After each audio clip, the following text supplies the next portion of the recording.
it's Miss Thomasini here. I had to do this video at home because my computer at school was going so slowly.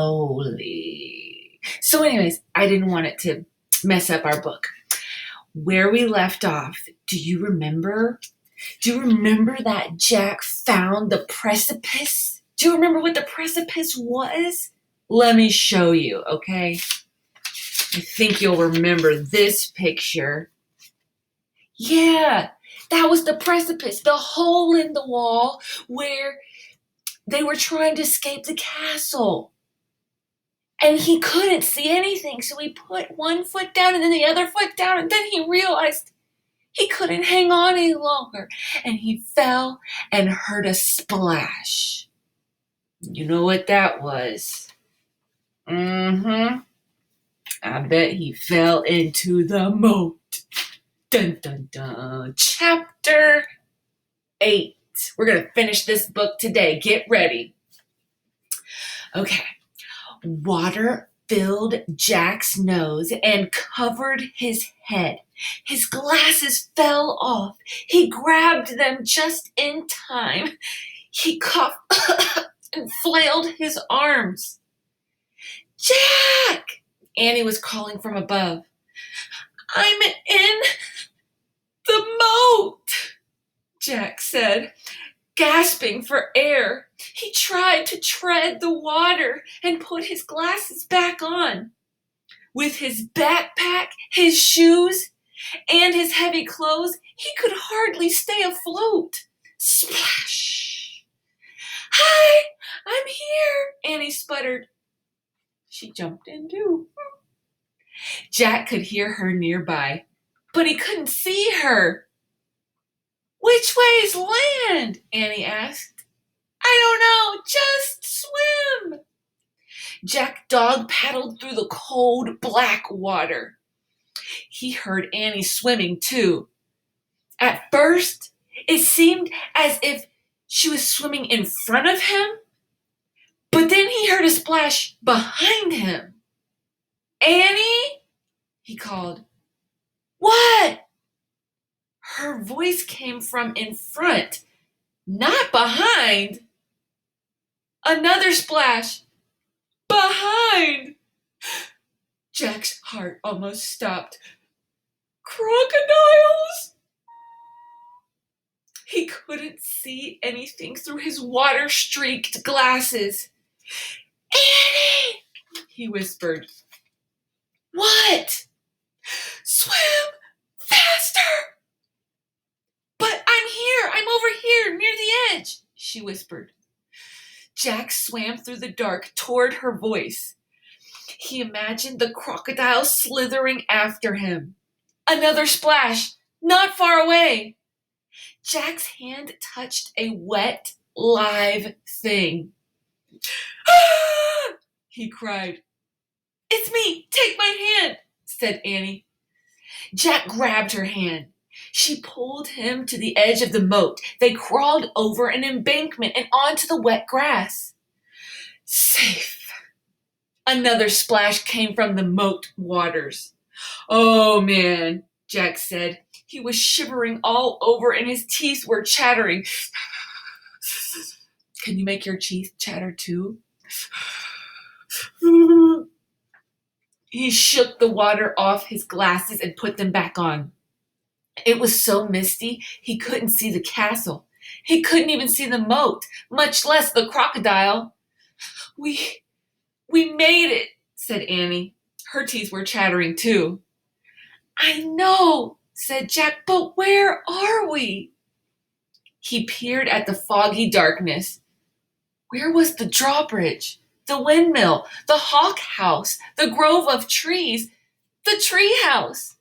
Everything had been swallowed up by the thick darkness. Jack reached into his wet backpack and pulled out a flashlight. He pushed the switch. No more light.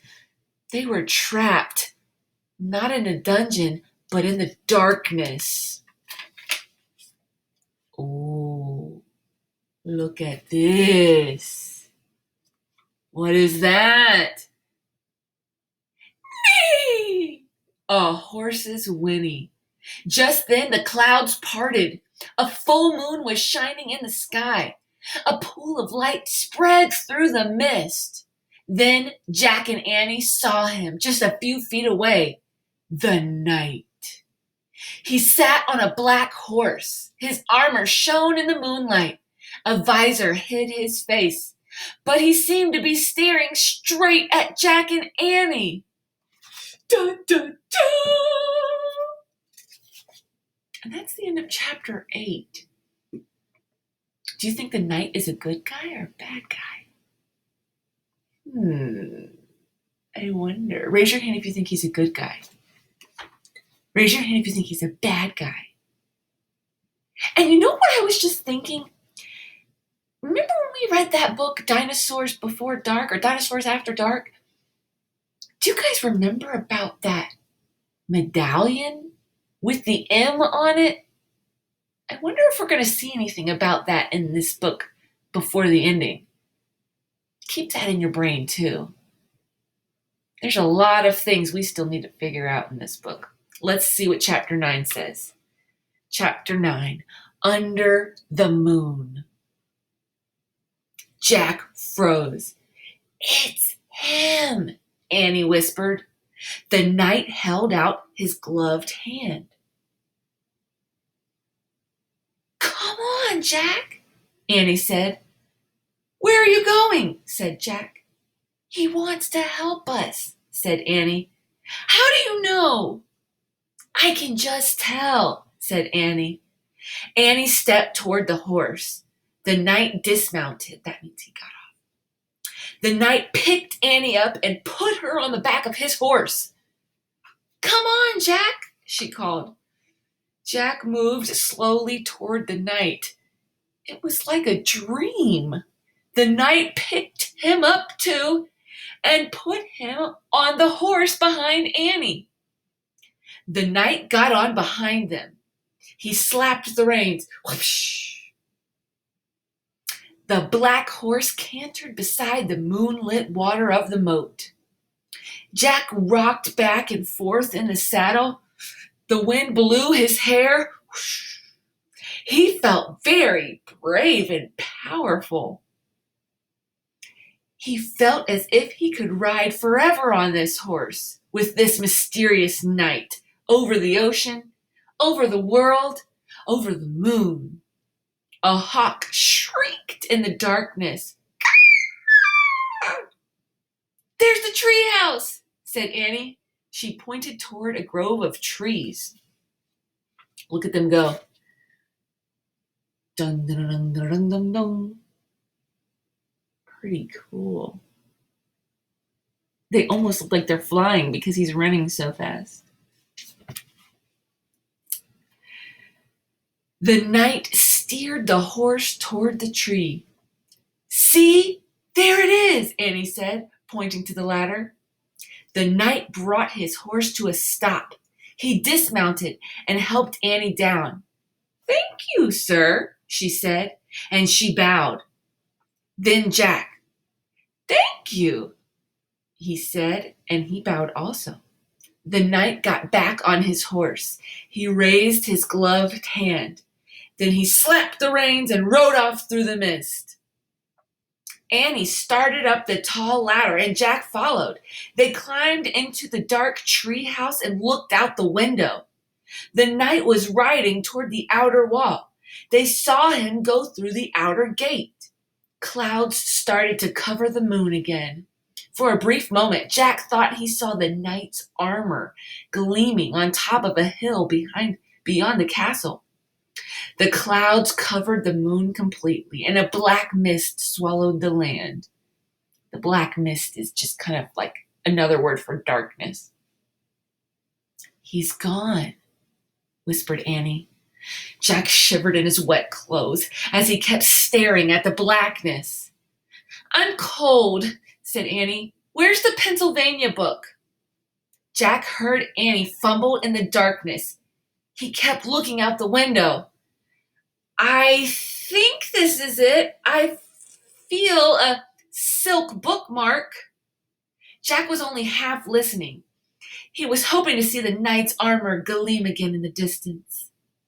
"Okay, I'm going to use this," said Annie, "because I think it's the right one. Here goes. Okay, I'm pointing. I'm going to wish. I wish we could go to Frog Creek." Jack heard the wind begin to blow, softly at first. "I hope I pointed to the right picture in the right book," said Annie. "What?"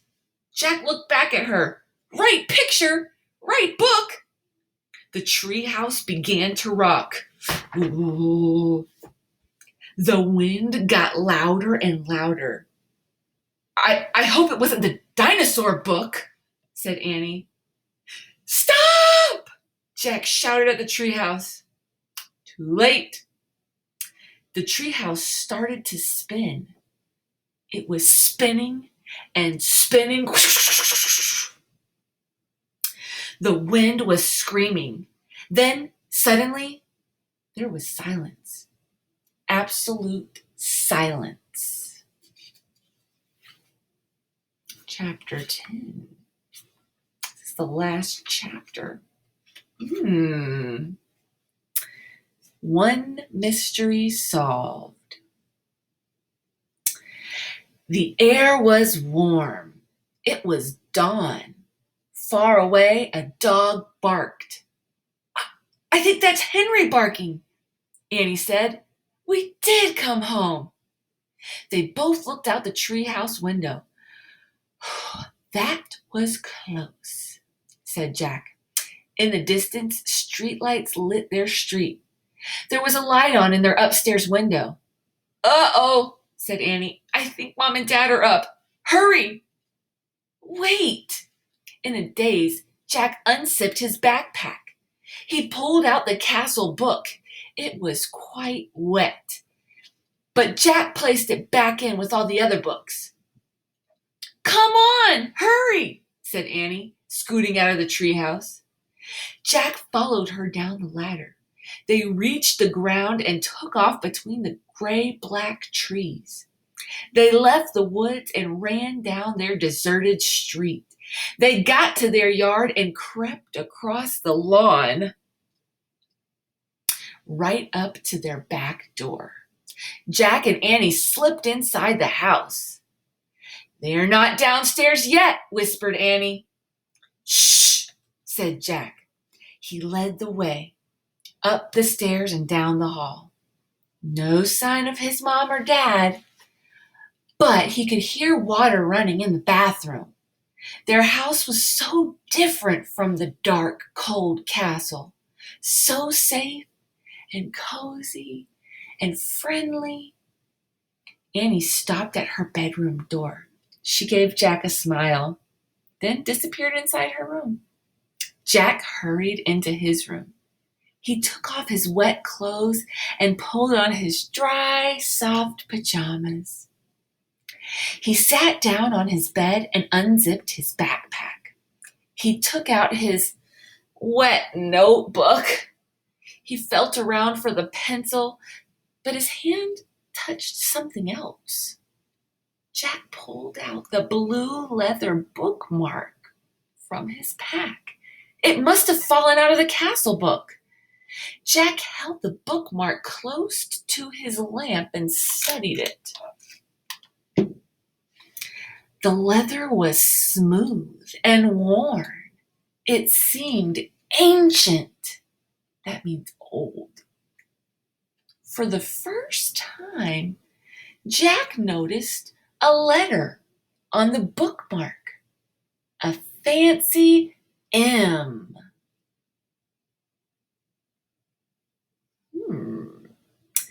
Jack opened the drawer next to his bed. He took out the gold medallion.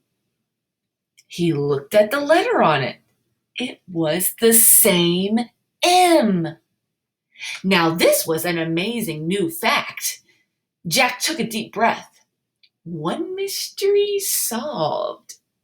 The person who dropped the gold medallion at the time of the dinosaurs was the same person who owned all the books in the treehouse. Who was this person? Jack placed the bookmark next to the medallion. He closed the drawer. He picked up his pencil. He turned to the least wet page in his notebook and he started to write down this new fact. Look at this. He started writing and he fell asleep right there. He didn't even finish his words. You could see where his pencil fell down.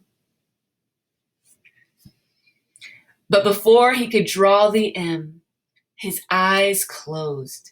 He dreamed they were with the knight again, all three of them, riding the black horse through the cool, dark night, beyond the outer wall of the castle and over a moonlit hill into the mist.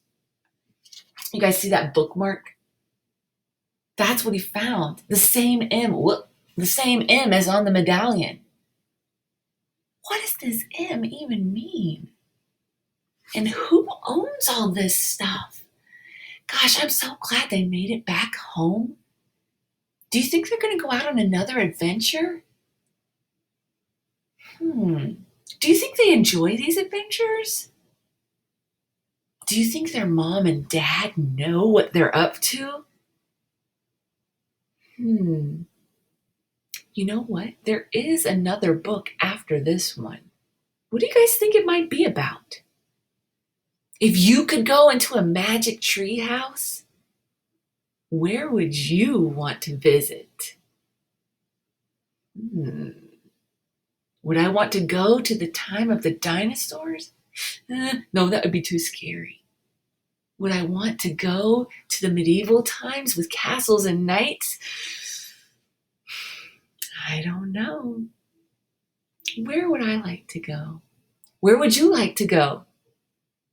All right, friends, have fun. I'll see you next time. Bye.